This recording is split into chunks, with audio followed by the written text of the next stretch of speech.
Alors, un budget 2026 qui est un petit peu déficitaire, 1 453 000 francs environ, mais largement mieux que celui de l'année dernière, puisqu'on était à plus de 3 300 000 francs. Mais surtout à retenir, c'est une grosse expansion de ce budget, puisqu'on est à 82 millions passés de total de charges, contre 75 millions l'année dernière. Et puis, surtout, une marge d'autofinancement extrêmement confortable, puisque c'est la meilleure des 20 dernières années avec 7 43 000 francs. On a une forte progression de l'imposition des personnes morales, un petit peu même d'augmentation sur les personnes physiques, plus de 4 millions en vérité de plus sur ces deux postes. Donc c'est ça qui nous permet d'avoir de bonnes nouvelles et un bon budget. L'endettement net est un tout petit peu en dessus de 70 millions, donc on est encore très loin de notre plafond d'endettement net à 175 millions.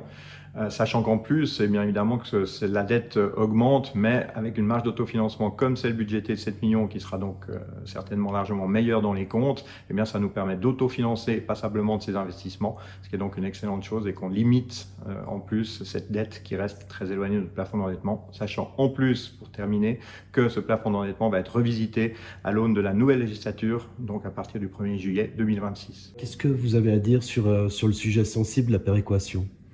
Alors, il est moins sensible qu'auparavant avec la nouvelle péréquation, même si on a l'impression qu'on s'est un petit peu fait avoir, vu les chiffres annoncés.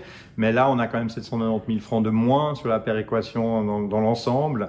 Malgré tout, c'est toujours plus de 18 millions, donc un peu plus de 26% de nos charges épurées. C'est quand même toujours un poste très lourd dans le budget, avec une cohésion sociale à plus de 13 millions, qui est donc décidée par le seul canton. Et ça, c'est toujours un petit peu ce qui pique.